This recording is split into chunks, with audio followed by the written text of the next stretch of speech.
Welcome, and thank you for joining us for today's event, How to Make U.S. Manufacturing Clean and Competitive in the Global Low-Carbon Economy.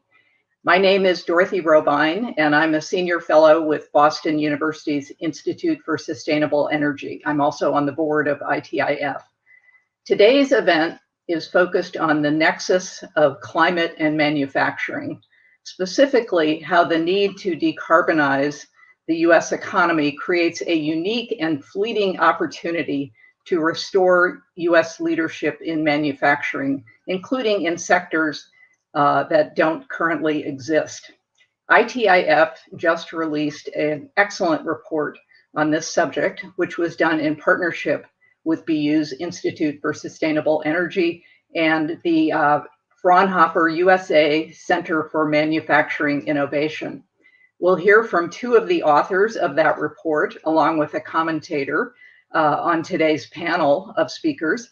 But before we get to the panel, we will hear remarks from two people working at the front line on this issue, one in the White House and one in Congress. So it's a packed program. We have two keynote speakers, we have a panel, and then we'll have 10 minutes at the end for Q&A from you all.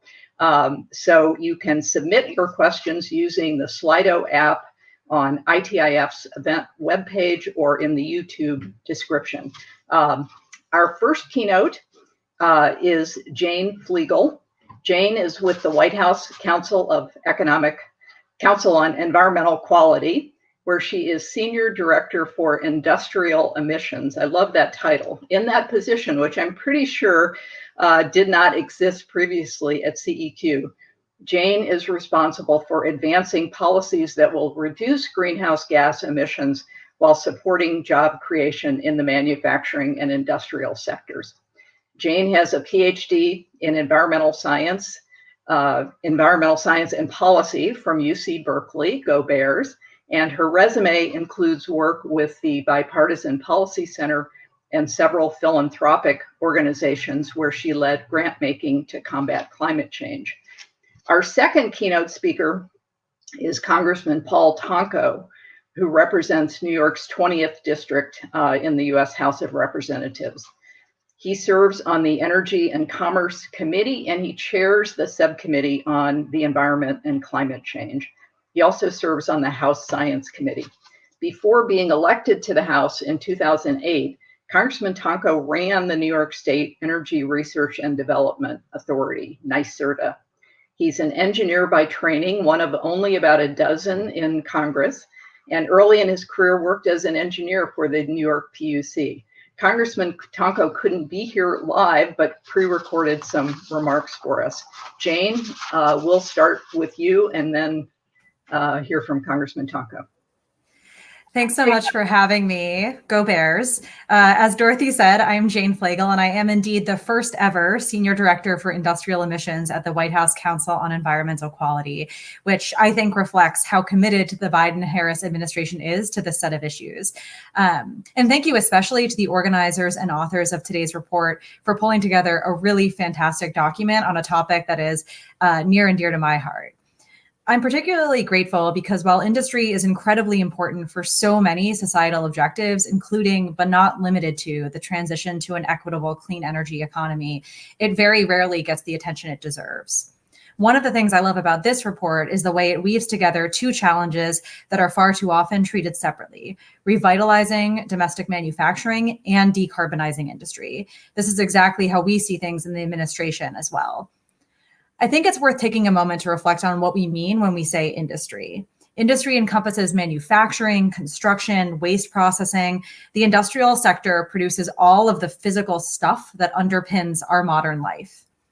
We know that a strong and resilient manufacturing sector is critical to a healthy economy that provides high quality jobs and pathways to the middle class.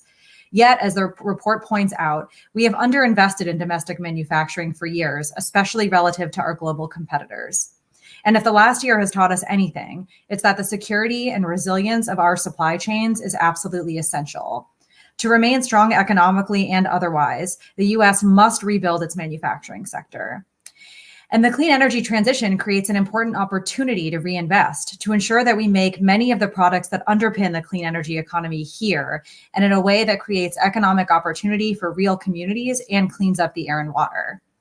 We know that the clean energy transition, which is already well underway, is going to require a lot of stuff. Offshore wind, electric vehicles, clean buildings. These things are all made of materials like steel and cement. As we build the clean and resilient infrastructure of the future, we have an opportunity to build it with clean American-made products. In that way, as this report notes, the energy transition is a huge opportunity to revitalize clean manufacturing, creating good-paying union jobs and reducing pollution. All of that said, while there's a lot of opportunity in revitalizing and cleaning up the manufacturing sector, at the moment, industry is a major contributor to climate pollution and to other kinds of pollution as well. In fact, industry is on track to be the biggest emitting sector in the United States within the decade. Direct industrial emissions account for about a quarter of all greenhouse gases. And if you add the emissions from generating electricity used by those facilities, industrial emissions account for 1/3 of all greenhouse gas emissions globally. And those emissions are rising at about twice the rate of overall greenhouse gas emissions. Moreover, industrial facilities are a leading source of other kinds of local air pollution and toxic materials that enter our environment. And these local impacts of industrial activity fall disproportionately on vulnerable communities. Clean manufacturing strategies can and should address legacy and ongoing pollution from industrial activities and occur in the context of a robust and effective regulatory regime for conventional pollutants. In sum, industrial decarbonization is important for the health of our economy, our communities, and our planet. So what are we doing about it? The Biden administration is in this area, like elsewhere, truly taking a whole of government approach to addressing industrial emissions and domestic manufacturing. That means investing in enabling infrastructure for industrial decarbonization, like transmission lines and CO2 sequestration, and boosting clean power. Without clean electrons that can move to factories, industrial electrification, which is one strategy for industrial decarbonization, won't yield the societal benefits we want to see. It also means supporting R&D and the demonstration of industrial decarbonization technologies, everything from carbon capture to clean hydrogen. And we're pursuing all of these actions while ensuring that overburdened communities are protected from increases in cumulative pollution. Importantly, we also recognize that no clean manufacturing strategy will succeed without investing in diverse and unionized workforces. That's why the administration is bolstering training programs, particularly at minority-serving institutions, investing in regional manufacturing, increasing access to capital for domestic manufacturers, and pursuing smart and effective trade policies. We also know that these supply-side investments in industrial decarbonization and competitiveness alone won't yield the benefits we seek. It's critical to ensure that there is strong early demand for low-carbon materials and products coming out of these factories. One important tool here is public procurement, which we can use to create markets for low-carbon products. Some of this is already being pursued with existing programs and authorities, including authorizations in the Energy Act of 2020, which passed on a bipartisan basis at the end of last year. And I know several of you, including ITIF, were involved in those efforts, so thank you. But importantly, that's just the tip of the iceberg. The American Jobs Plan would fundamentally transform our ability to tackle these issues head on. The Jobs Plan includes historic investments to accelerate industrial decarbonization while investing in a more competitive and resilient domestic manufacturing base. This includes investments to secure critical supply chains, support regional manufacturers, enable the federal procurement of clean materials, increasing access to capital for manufacturers, working on the clean energy transition, building out the infrastructure that can enable industrial decarbonization, supporting clean and renewable electricity, including through an energy efficiency and clean electricity standard, which will ensure that as we electrify the industrial sector, we're using clean electrons, funding for carbon capture and clean hydrogen demonstration projects, and tax credits for industrial decarbonization technologies. And that's among many, many other things. The bottom line is that if you care about clean manufacturing and the climate crisis, you should be thrilled about the American Jobs Plan. We're extremely excited about the report today and the work the organizations here continue to do to support and elevate the need for an integrated manufacturing and climate strategy. The administration continues to believe that a smart and effective domestic manufacturing strategy is necessarily a climate strategy and vice versa. And we look forward to working with all of you today as we move the ball forward. And now some words from Congressman Tonko. Good afternoon. I'm Paul Tonko, and I represent New York's 20th Congressional District in the House of Representatives. I also have the privilege of serving as chair of the Energy and Commerce Subcommittee on Environment and Climate Change. I want to thank David Hart, the Information Technology and Innovation Foundation, Boston University's Institute for Sustainable Energy, and the Fraunhofer USA Center for Manufacturing Innovation for inviting me to speak, and for their important work on United States manufacturing innovation. Their new report examines challenges and presents opportunities in one of the most difficult to decarbonize sectors, but also one that is critically important to reaching our climate goals of net zero emissions by 2050. They did an incredible job of integrating expert knowledge in the report and fostering important conversations through their workshops on some of the most critical areas of manufacturing research, development, and deployment. The industrial sector accounted for 23% of greenhouse gas emission in the United States in 2019, and that percentage is likely to increase as we electrify transportation, decarbonize the grid, and work to increase our domestic manufacturing capacity. Therefore, the industrial sector cannot be ignored on our path to decarbonizing the United States economy. However, with many industrial processes requiring high temperatures or specific chemical reactions, most low-carbon alternatives are still under development. COVID-19 exposed the weaknesses in our supply chains, and today we can all see the need to make investments in American manufacturing and lead in the development and deployment of low-carbon production processes. The good news is the President's American Jobs Plan clearly understands and embraces the need to take action. It would invest $300 billion in revitalizing manufacturing, securing the United States supply chains, R&D, and training programs. It would jumpstart clean energy manufacturing and support high-quality jobs by investing $46 billion in federal procurement of domestically produced materials and technologies. It strives to increase capital for domestic manufacturing through a $52 billion investment in existing capital access programs with a focus on supporting rural manufacturing and clean energy. And it calls for reestablishing the 48C tax credit, which provided a 30% investment tax credit to 183 domestic clean energy manufacturing facilities during the 2009 Recovery Act. Investing in domestic manufacturing jobs is just one of the best ways to invest in our economy. These jobs have a powerful multiplier. A single full-time manufacturing job creates 3.4 full-time equivalent jobs in related industries, one of the highest rates in our country.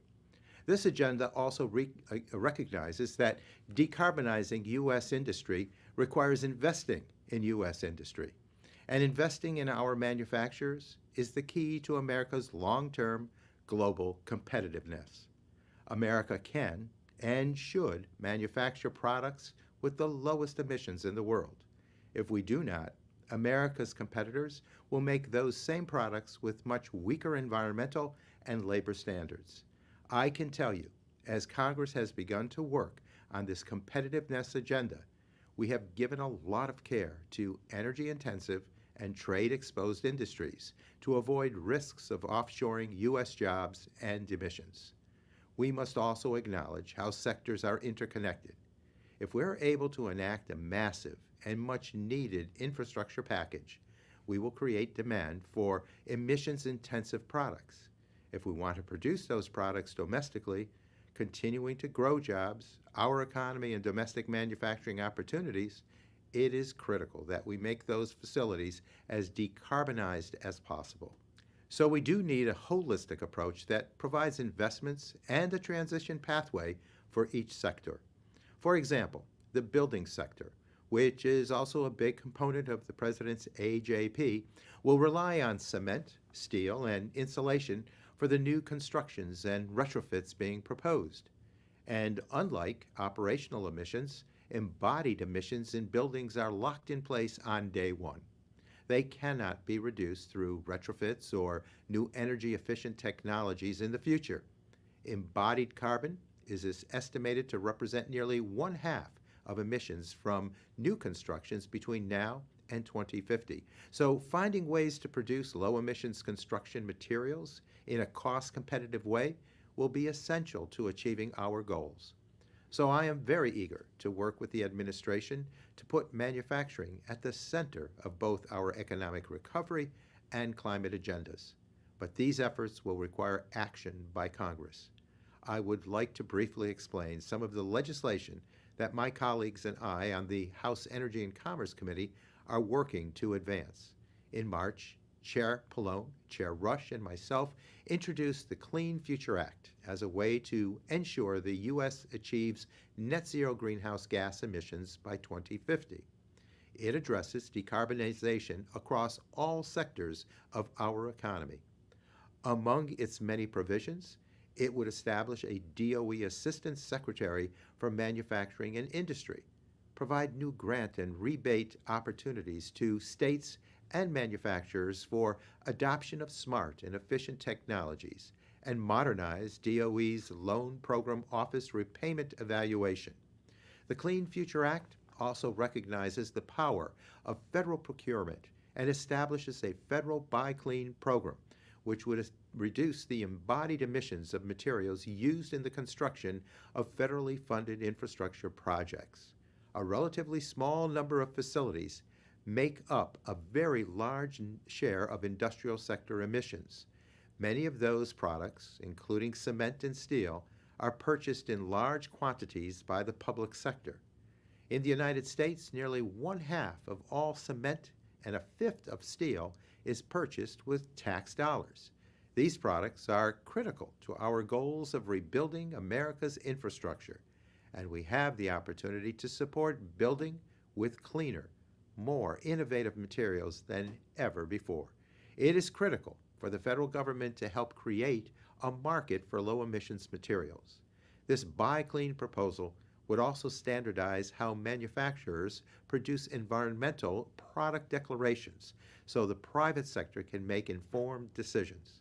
It is important to both promote the development and deployment of technologies that can reduce emissions from existing facilities, but also to expand U.S. manufacturing capacity so that we can domestically produce the products needed to decarbonize the rest of the economy. This is the goal of my Manufacturing for Our Future Act, which provides 50/50 cost-share grants to re-equip, expand, or establish facilities to manufacture clean energy systems. Many of my climate-skeptical colleagues say that if we do anything, we will be giving China a competitive advantage. I could not disagree more. I have met with dozens of entrepreneurs, innovators, and engineers, and I know there is a next generation of solar panels, of batteries, and electric trucks for which America can lead the globe in manufacturing. But we must seize that opportunity.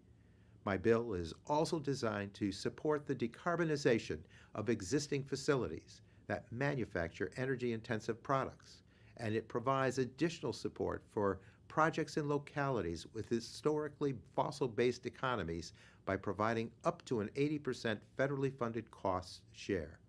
As we have seen with the German model to revitalize coal communities, manufacturing jobs can be good replacements for those expected to be disrupted by the energy transition.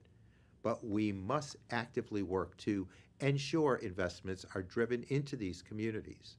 I am also working to advance the competitiveness of small and medium-sized manufacturers through the State Industrial Competitiveness Act, which I plan to introduce this Congress. It provides grants to U.S. manufacturers through state energy offices for studies to assess and projects to reduce industrial facilities' energy usage, water usage, and emissions.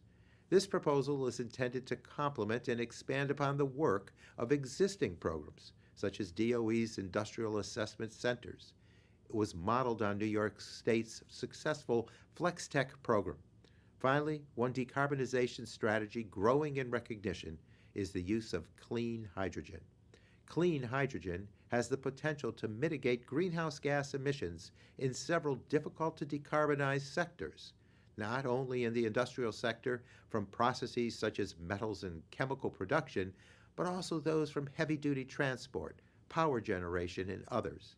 A couple of weeks ago, the Department of Energy announced that Hydrogen Shot program as part of DOE's broader Energy Earthshots program, with the goal of bringing the price of clean hydrogen down from $5 per kilogram to $1 per kilogram by 2030 to be competitive with other fuels.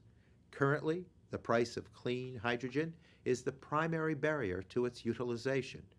I have been working on legislation to address this very issue, the Clean Hydrogen Deployment Act. As part of a DOE pilot program, at least 5 high-impact projects would be selected to use low-emissions hydrogen. These projects must cover a variety of different end uses to reflect the opportunities hydrogen has to mitigate difficult-to-decarbonize sectors across the economy. The program would make clean hydrogen cost competitive by providing annual payments to the projects equal to the cost difference between the clean hydrogen the project uses and conventional hydrogen or other fuel the project would have used. This contract for differences model has proven successful for clean energy deployment in Europe, and I believe it would be a good fit to address the current cost premiums of clean hydrogen in the United States. I would welcome your input on any of these proposals, and I thank you again for the invitation to join with you today and for this excellent report. I'm excited to learn more from ITIF and their partner organizations on how we can reach our goals of a United States manufacturing industry that is both clean and competitive. And with that, again, I thank you. Wow, that was remarkable. All right, time for our panel. We have 3 speakers, superb panel today. Let me introduce them quickly. First speaker will be David Hart, one of the authors of the report. David is a senior fellow at ITIF, where he leads ITIF's work on clean energy innovation. He's also a professor of public policy at George Mason University's Scar School of Policy and Government. David has done 2 stints in the White House Office of Science and Technology Policy, and during the most recent one, he focused on advanced manufacturing issues. Next speaker is Henry Kelly, another co-author of the report. Henry is a senior fellow at BU's Institute for Sustainable Energy. Beyond being a co-author of this report and the broader project that this report came out of is really a result of Henry's vision. And Henry has been a visionary and a leader in energy for decades. He served in senior positions in DOE and the White House Office of Science and Technology Policy in the Clinton and Obama administrations. In between, he was president of the Federation of American Scientists. And early in his career, and few people know this, he was the first deputy head of the Solar Energy Research Institute, which is now NREL. Our last speaker is Jason Walsh, who is executive director of the Blue-Green Alliance, which unites some of the country's largest labor unions and environmental organizations to advocate for policies that will address environmental challenges in a way that create and maintain high-quality jobs. Jason also served in the Obama administration, both at the Department of Energy and in the White House on the staff of the Domestic Policy Council, where, among other things, he led the administration's effort to help workers in communities hard hit by the shift away from reliance on coal. And that's an effort that the Biden administration is continuing. David, over to you. Thank you, Dorothy. And let me thank Dr. Flegel and Representative Tonko for joining us today and for their leadership. And while I'm at it, I will thank Jason Walsh for joining us as well, a leader now in the non-governmental sector. This is a report, as has been mentioned, that's joint from 3 organizations. And we were supported in this effort by Breakthrough Energy and the Spitzer Trust. There's a long list of authors, as you can see. representing these different organizations. They're listed here alphabetically with the exception of Colin Cunliffe. Colin was a crucial contributor to this report. While he was with ITIF, he's recently left us to join the Department of Energy, so he didn't have a chance to participate in the final edits. So we list him here, but he has deniability in case he would like to disown any of our conclusions. The next slide, please. So let me give you the bottom line up front. The United States should respond to the twin challenges of rebuilding a vibrant, inclusive economy that includes a strong manufacturing sector and accelerating progress toward net zero emissions by adopting an integrated strategy that features policies that target specific industries that have a high potential for both emissions reduction and high quality job growth. So we're trying to kill two birds with one stone here, find win-win situations. But I think the United States has to be selective and smart about how it does it. And so we want to start a conversation along those lines. Next slide, please. So why should we care about manufacturing? This is a less controversial view than it used to be, I think, in Washington. There are a lot of reasons. I've listed them here for why manufacturing punches above its weight. And the pandemic revealed many of the weaknesses of our sector, particularly in the resilience area. I've always been partial to the trade and competitiveness argument, which is why I highlighted this indicator of the trade balance. It shows our trade balance in manufacturing goods, which has deteriorated pretty steadily throughout this entire century. Next slide, please. But what's also become clear in recent years is that manufacturing and climate are intimately connected. You heard from the previous speakers about direct and indirect industrial emissions. So the direct emissions that come from factories, the indirect emissions that come from emissions for electricity that powers factories.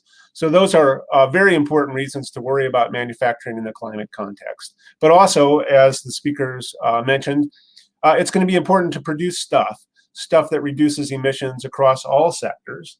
And there may also be opportunities, as Henry will talk about it a little bit later, to find solutions for other sectors through manufacturing. In this case, we're going to talk about agriculture and so-called negative emissions technologies, which may be needed to pull carbon out of the air. Those will have to be manufactured in bulk if we go to those kinds of solutions. Next slide, please. The transition to a low carbon economy has huge implications for manufacturing. And we hope that this low carbon economy is coming soon. So many nations in the world have now promised to get to net zero emissions by 2050 or 2060. You can see in the graphic here. And if these promises are to be believed, then these changes are coming soon to manufacturing. A global retooling, as we call it, toward clean manufacturing. And with this retooling comes an opportunity. It's a threat, to be sure, but it's also an opportunity to improve the United States' competitive position, as well as the competitive position of regions in the United States and companies. Next slide, please. So we want to make the most of this opportunity, as do other major industrial countries. The rest of the world is not standing still. And to succeed in the U.S. getting its fair share, we argue the U.S. should leverage its strengths in science and technology, target industries where we have a good chance for success, and move with force across the entire innovation chain, from research to development to demonstration and into early deployment. And it will require breaking some silos within the government and beyond the government in order to do so. Next slide, please.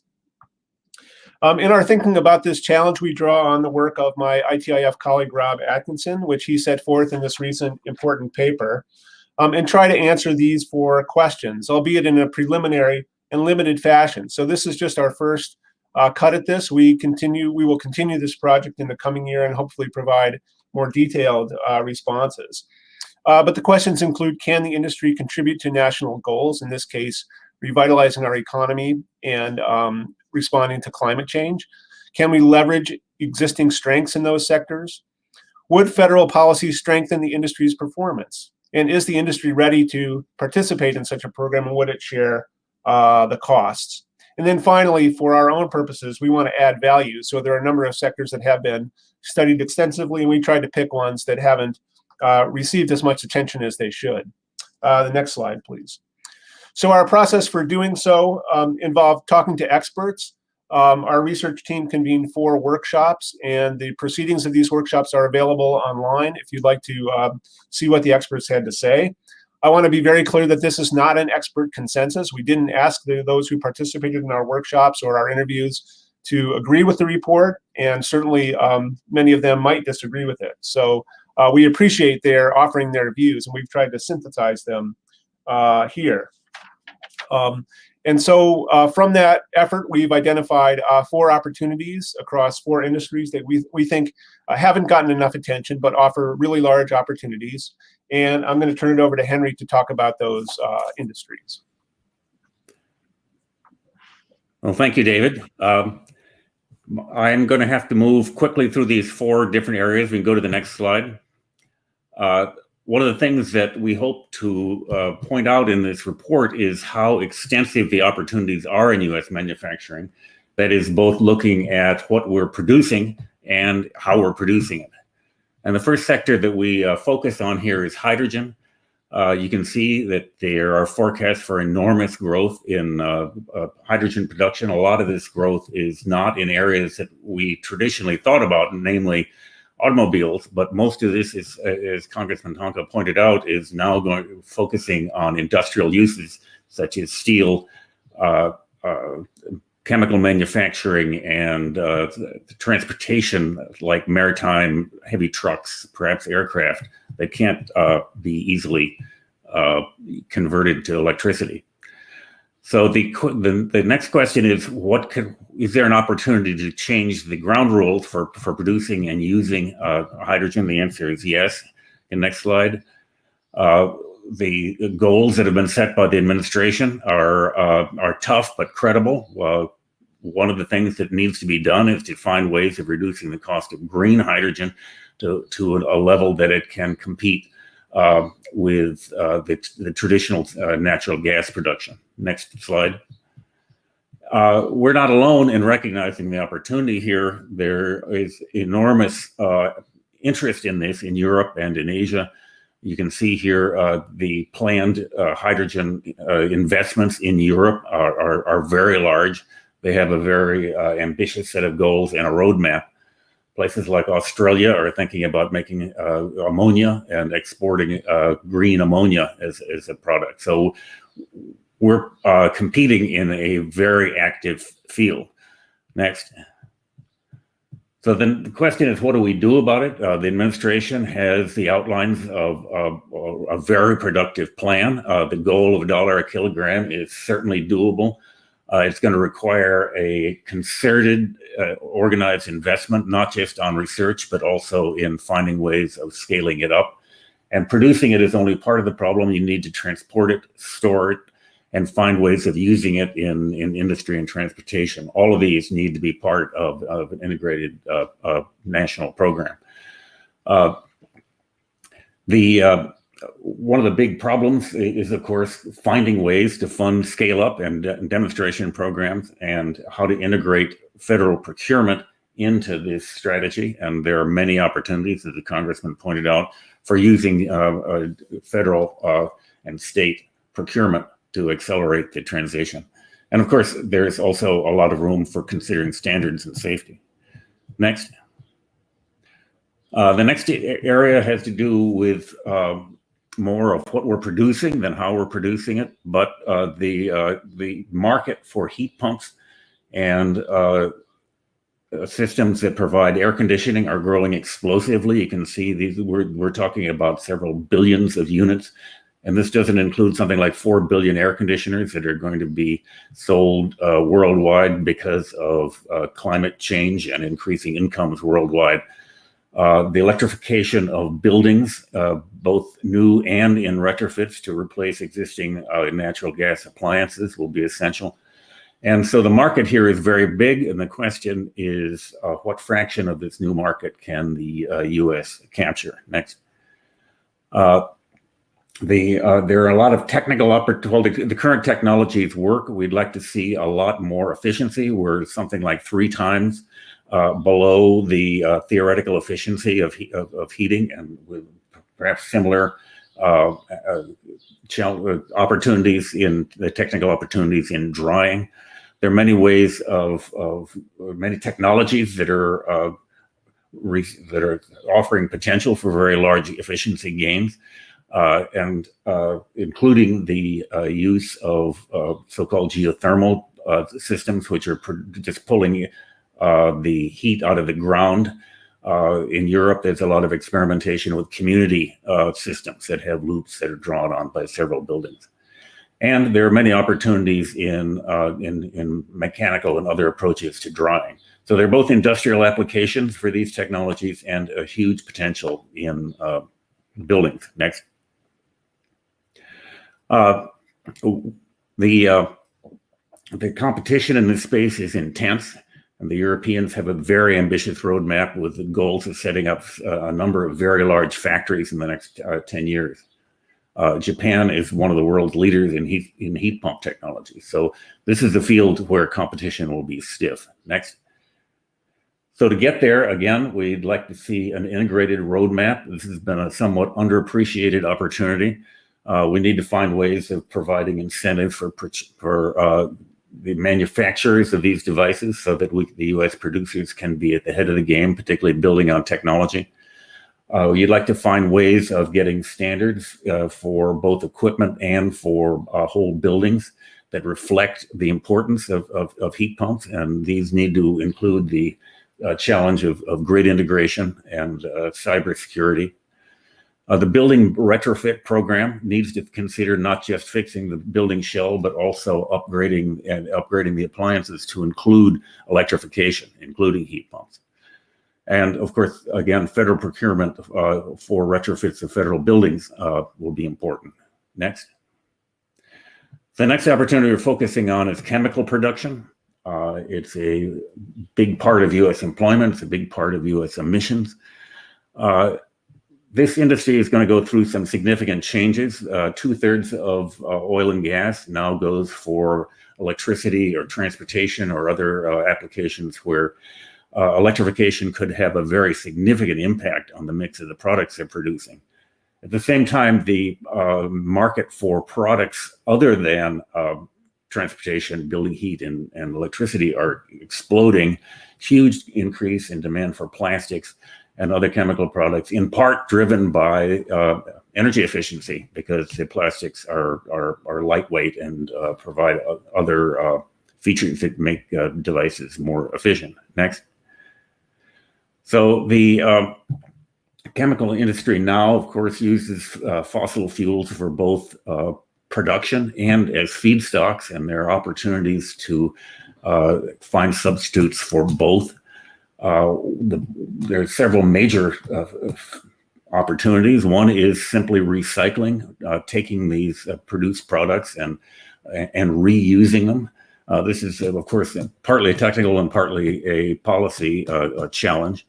But there are, the second is to find ways of producing the chemical materials from biological feedstocks. And of course, the one challenge we're facing is that if gasoline sales decline steeply because of electrification of vehicles, the market for ethanol is going to go down. And so the farm producers, and the ethanol, of course, is one of the largest for biological production of chemicals in the economy. But it offers some really interesting opportunities for reusing the feedstocks that are now used there and building on feedstocks from agricultural output broadly. And then the final one is a wild card, but it's certainly possible to take CO2 and water and use cheap electricity to make chemicals directly. Next. Now, again, a big investment in this worldwide. China has exceeded the U.S. investment in this area in the last few years. And we're going to have to do all the rowing we can do to stay ahead in this field. But the opportunity is plainly there. Next. So again, the key thing is to focus on an integrated roadmap here. that looks at all of the opportunities, which is recycling and synthetic and biological inputs. This will require really strong interagency management, since several different federal agencies have many things to offer in this area. But one very important part of this is rural economic development, since a lot of this manufacturing may well be at a scale where rural production would make a lot of sense. You'd like to have, there's a lot of confusion about what the actual carbon content of chemical products like plastics are, and an intelligent labeling program would make sense. And federal procurement, again, linked to those labels would make a lot of sense. Next. So the final technology we're going to be looking at is something that the Department of Energy accounts include as industry reasonably, and which is agriculture, in this case focusing on meat and dairy production. Again, it's a very large employer, as well as being a major player in greenhouse gas emissions, as well as water use and land use. So what are the opportunities here? Next, the technology is becoming available to produce meat and dairy products at competitive prices.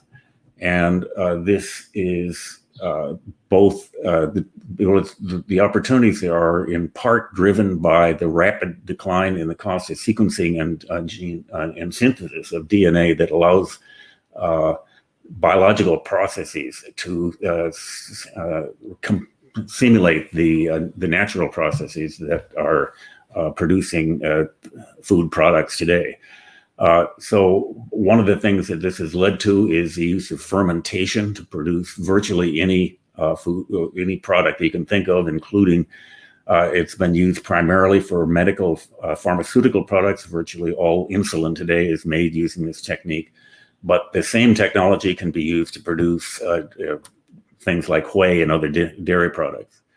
Another longer-term opportunity is to actually produce cells, which is cells for beef, chicken, fish, many other things that are in effect identical to the products that are now in commercial production. This is obviously a longer-term investment, but there's an enormous amount of private capital moving into this area, and optimism that all of these technologies can find competitive prices and markets in the 2030s. Next. So the U.S. again is our main advantage is that we are in a position where we can. Our technology in biological and synthetic biology in particular is extraordinary. It gives us a huge lead. The Department of Energy's Office of Science has made major investments in this over the years. And the question is how to convert these ideas into practice. The venture capital funding has exploded in this area, but the public policy to support this expansion has not been as robust as it should be. And so one of the opportunities we've got here is that the U.S. offers a much more flexible market in some areas than some of the European markets. But in terms of scale up, you'll find the Europeans seem to be much more capable in their ability to help entrepreneurs move products from bench scale up to commercial scale. Next. So again, what can the federal government do about this? This is a place again where an integrated research program involving several different federal agencies is key. And this includes finding ways of funding demonstrations and pilots at many different scales. One of the interesting things that the economies of scale of these facilities is very different than the standard petrochemical industry, which requires enormous plants to achieve competitive prices. So you can imagine a much more dispersed industry here, including in rural areas. So the funding for the research is key. We need to have a level playing field in the market. And with that, I'm going to stop. This has been a cartoon version of a set of really fascinating opportunities, and I hope that we, if nothing else, it stimulated some interest so that you can read into it in more detail. So thank you. All right, that was terrific. Jason, over to you for to comment on the report, on what you heard today, more broadly, whatever. Thanks, Dorothy. As you noted, I'm the executive director of the Blue-Green Alliance. We are a national partnership of labor unions and environmental organizations. I want to thank BU and ITIF for organizing this really fascinating discussion. It's a pleasure to be on this panel. And its title, How to Make U.S. Manufacturing Clean and Competitive in the Global Low Carbon Economy, hits squarely a key focus of my organization. It's our belief that Americans should not have to choose between good jobs and a clean environment. We can and must have both. To make this belief a reality, we need to simultaneously support domestic manufacturing and reduce its emissions, which requires a holistic industrial decarbonization strategy that prioritizes good jobs. We're talking about ITIF's report, which argues for using America's comparative advantage and innovation to advance the next generation of clean industry. This argument is very consistent with our thinking. BGA's manufacturing agenda, which we released last year, proposes an aggressive national strategy to regain American leadership in clean technology innovation, deployment, manufacturing, and good job creation. It outlines a set of national actions to achieve global leadership across clean technology manufacturing and the cleaner production of all materials, upgrade and modernize the entirety of the U.S. industrial base, and undertake a new generation of industrial development that rebuilds good American jobs and is clean, safe, and fair for workers and communities alike. This may sound familiar because it is very similar to President Biden's approach to the intersection between climate and manufacturing, as so well articulated by Jane just now. So we're really excited to be working with this administration and some of the great folks within it as we try to move this forward. So research, development, demonstration, commercial scale deployment of innovative technologies to reduce emissions is a big part of our manufacturing agenda. It's going to be absolutely critical to meeting our climate goals. The report emphasizes that manufacturing matters to this country, and David talked about this a little bit. That is a critical point to make. The sector employs millions of American workers, contributes trillions a year to the GDP,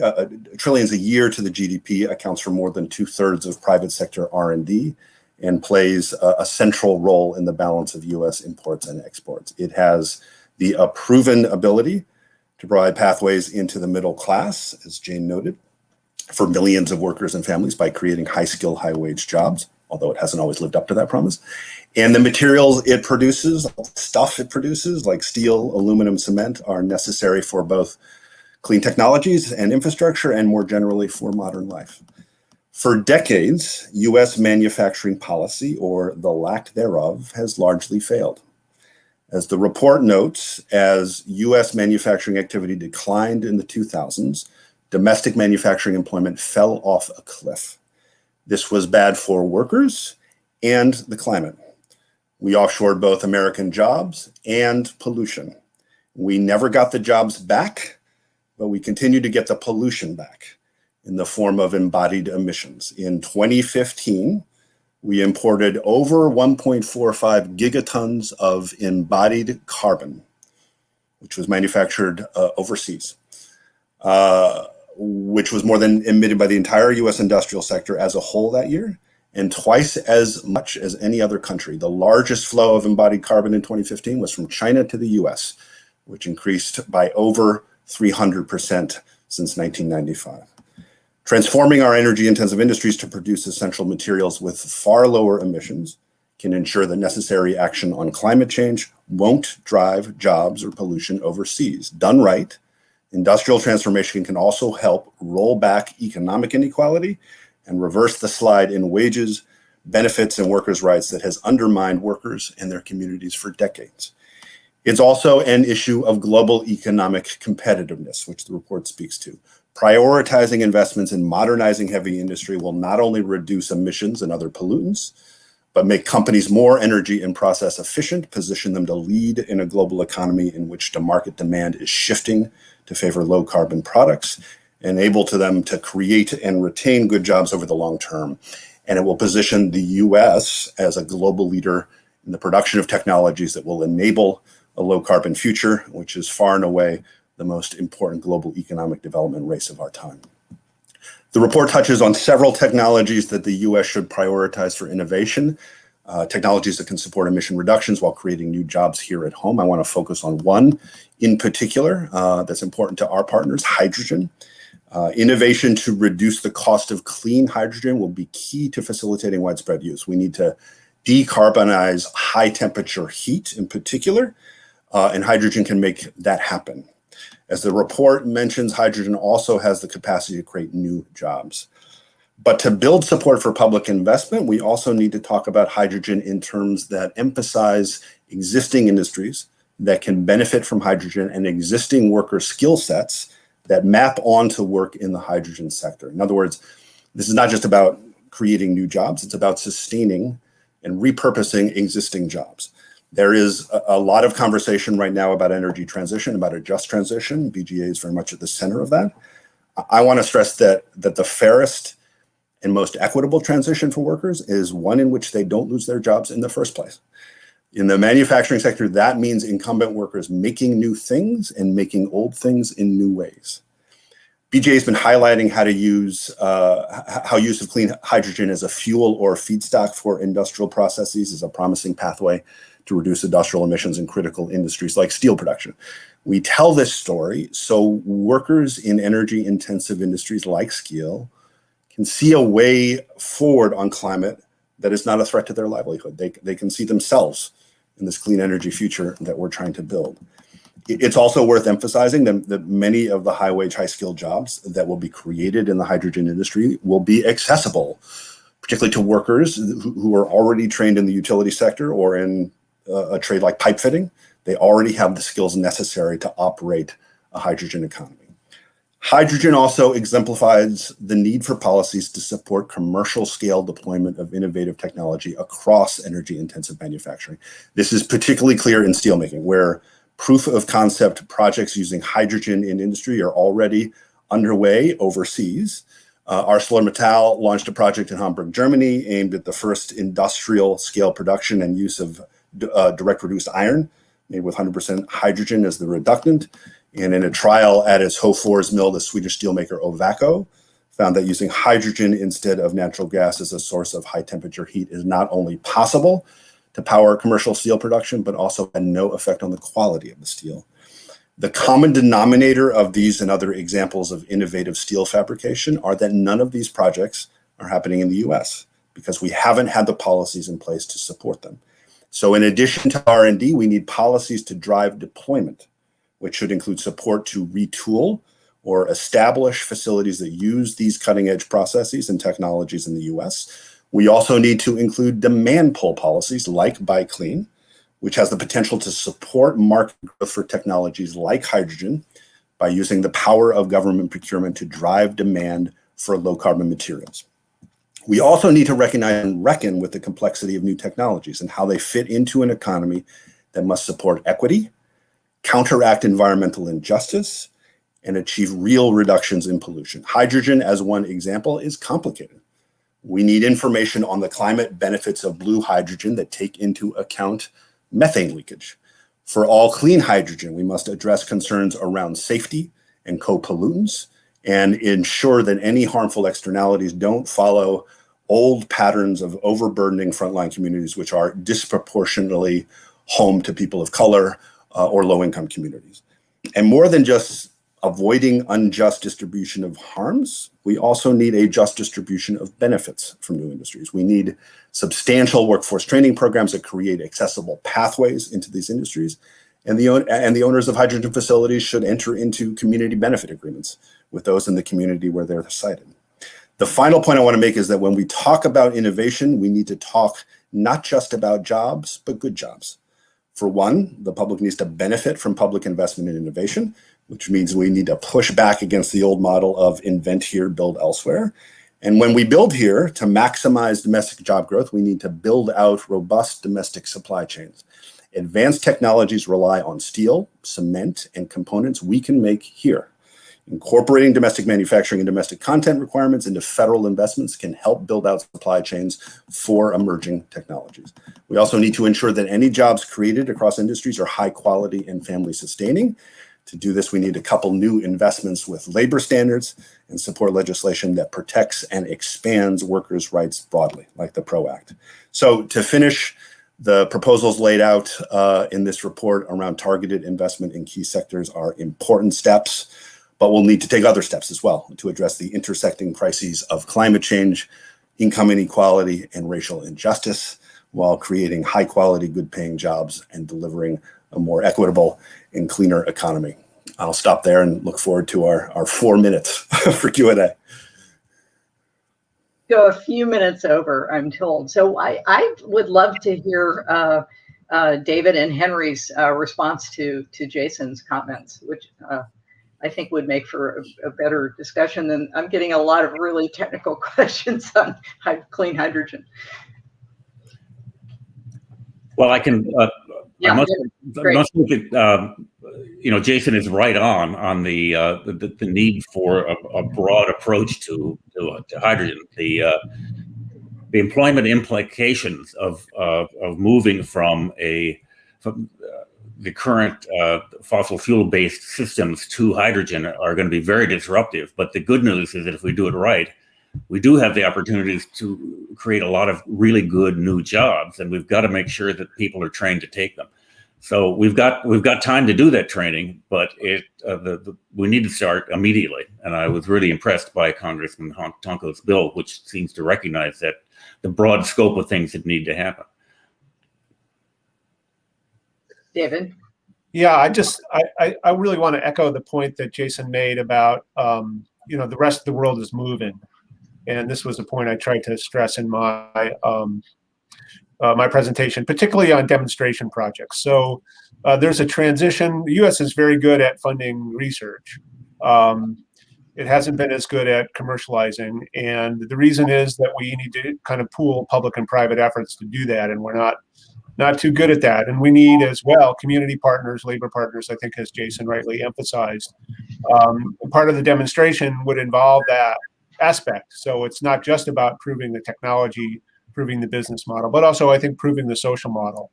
I'm hopeful that some of the projects that have been proposed will get funded in this current budget cycle or in the infrastructure plan, and there'll be a chance to demonstrate all the aspects of this transition, because I think the fundamental point that Jason made is crucial, which is people have to see themselves in this future. It can't be a future just for somebody else or for some mythical next generation, because it's going to happen during our working lifetimes, or many of our working lifetimes.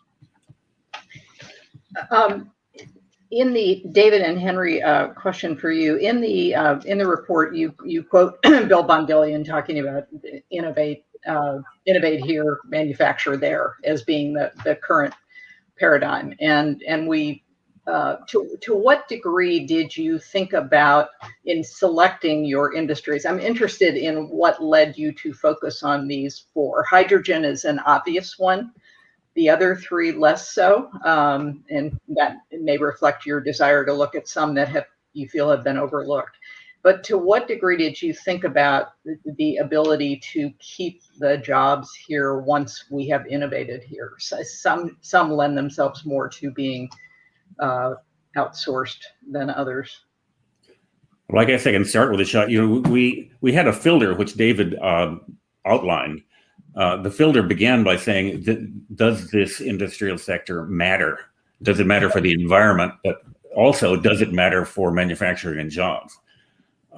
And that was the initial filter. So there are places where you could have spectacular technical innovations, but not really move the needle on employment and manufacturing. So that was a major filter.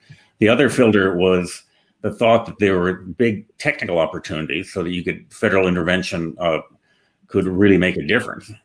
But third, we wanted to look at things where we thought there was a big opportunity for employment that wasn't really being coherently supported by federal efforts.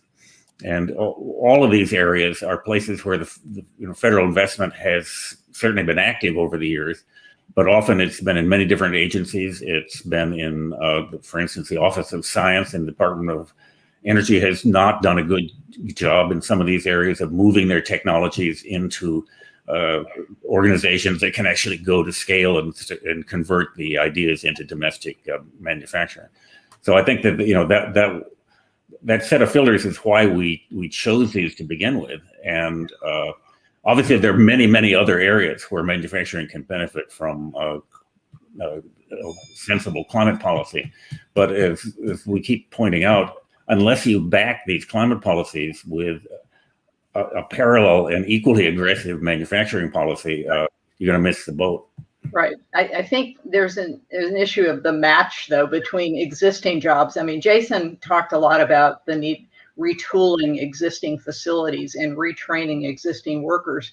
You're looking at job creation potential. It may not be the same thing. I'm really struck by the high level partnering going on between technologists and labor. I just got invited to an event that is co-chaired by or co-hosted by Richard Trumka, the head of the AFL-CIO, and Ernie Moniz, a nuclear physicist, former Secretary of Energy. This has to do with CCUS in the Ohio Valley. And you see this kind of amazing partnership going on at a very high level. Jason, how would you suggest that Henry and David team with labor in their next phase of this project, so that it isn't just about retooling of existing facilities? That's certainly part of it, but also job potential in sectors that don't even exist now. Yeah, I mean, I think they're already on that path, and it's really just about making the connections. But as we've talked about over the last hour, just starting from the premise of the intersection of where we have comparative advantage and particular manufacturing subsectors is key. And then we just need to be very intentional about the policies that we put out there at the federal level and at the subnational level to actually incent not just the development of these technologies, but the jobs and wealth that go with it in this country. So happy to help facilitate any of those conversations. I also want to stress that the federal government is not, set up to do this yet, right? So as many authors as we had on this report, that pales before what other countries do within the government to analyze specific industries. So we need some infrastructure. We may well be wrong. We've done a first pass at this, but what we need is a kind of robust, ongoing, government capacity that's linked to the private sector, that's linked to labor, that's linked to the environmental organizations, to do this kind of analysis. And it has to be, in the context of everything moving, right? The rest of the world is moving at the same time. So, and I would encourage people to read Rob's report on this. It's, I think, a well thought through plan for that. This report came out of a much broader effort with 4 workshops with dozens of technical experts, and initially was focused on coming up with just an R&D agenda, and it became broader than that. So you all left a lot on the cutting room floor, a lot of good stuff. Are you going to try to capture that? Well, it's out there. So we have pointed to it, to let people see the presentations. And we've done some summarizing of those presentations. But I guess, our effort was to try to be synthetic and selective, I guess, rather than trying to summarize all of that. Yeah. Henry, have you? It just strikes me. So I'm reading Bill Gates's latest book on climate, and his chapter on how we make things. He focuses on concrete, steel, and plastics. And I'm personally really interested in concrete, as you know. You looked at a bunch of things that didn't make the cut for, I think, good reason. But that's, it just seems like it would be nice to do write-ups like these of some of those other sectors, to distill it more than just making the workshops available online. No, you're right. We left an enormous amount on the cutting room floor, and there's a lot of things that we didn't cover in the workshops. And I guess one of the hopes that we have is that the U.S. can organize itself more effectively in understanding what some of these opportunities are and really putting together aggressive roadmaps, and the roadmaps would include the whole portfolio of things you need to do, from research to deployment to training and impact analysis. One of the things that has come up repeatedly now are these are things like steel and cement, which are very big issues. They're, of course, not just manufacturing issues, but how do you use the stuff? And right. So in the workshop, for example, there was a lot of interest in recycling, but also designing for efficient use. And the Army Corps, for example, has put a lot of interest in it. How do you develop both improved concrete materials so you don't need as much stuff, but how do you use advanced design technology to minimize the amount of concrete you need for any given application? Right. And then how do you formulate the concrete itself so that it has low embedded carbon? Now, all of those things need to be part of an integrated a plan. And at the moment, we've got people who know how to do this. We haven't put them together and made this a national priority. And there are many, many areas where we need to do this in addition to the 4 things that we've focused on today. All right. Well, we lost one of our speakers, so that's probably another good sign. It's time to wrap up, and we've gone a few minutes over. Jason had to drop off. Thank you all very much. This has been a terrific session. I highly recommend the report, and we look forward to phase 2 of this project. Thanks very much, and thanks to you, all of you who joined us today. Thank you, Dorothy.